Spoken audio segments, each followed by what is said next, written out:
Kweli ni kwamba maisha hayatasubiri mpaka wewe uwe tayari. Maisha yataendelea hata kama wewe haupo tayari.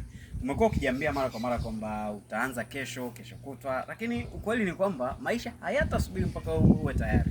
Umesubiri ukisema ngoja nioe kwanza, umesubiri ngoja nifikishe umri fulani, umesubiri ukasema ngoja nimalize elimu yangu nifike level fulani, lakini maisha yamekuwa yakiendelea muda wote.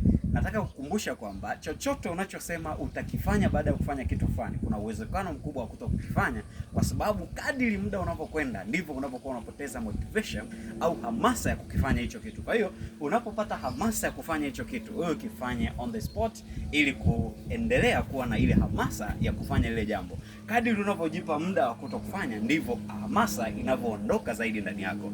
Ulijiambia utaanza biashara na haujaanza, na ile motivation unajua kabisa kwamba imeshaanza kupotea, kwa sababu motivation inayo drive vitu ni ile intrinsic motivation, tunaita ni ile motivation ya ndani, hamasa ya ndani, sio ile ya nje ambayo watu wanakwambia hebu anza, ukianza utapata hiki na hiki. Ila ile hamasa ya kipekee, hamasa ya kwako kabisa, ndio ambayo inaleta matokeo, na hiyo ndio ambayo inatoka drive ili wewe uanze. Kama uanze, my brother, basi kuna vitu vingi unakwama, unapoteza fursa, unapoteza muda, lakini unapoteza muda ambao ulipaswa kujifunza. Kwa hiyo unakosa kujifunza. If you are not learning, you are missing the opportunity. If you are not starting, you are missing the opportunity. If you are still waiting, then you are wasting your time and you may be losing yourself.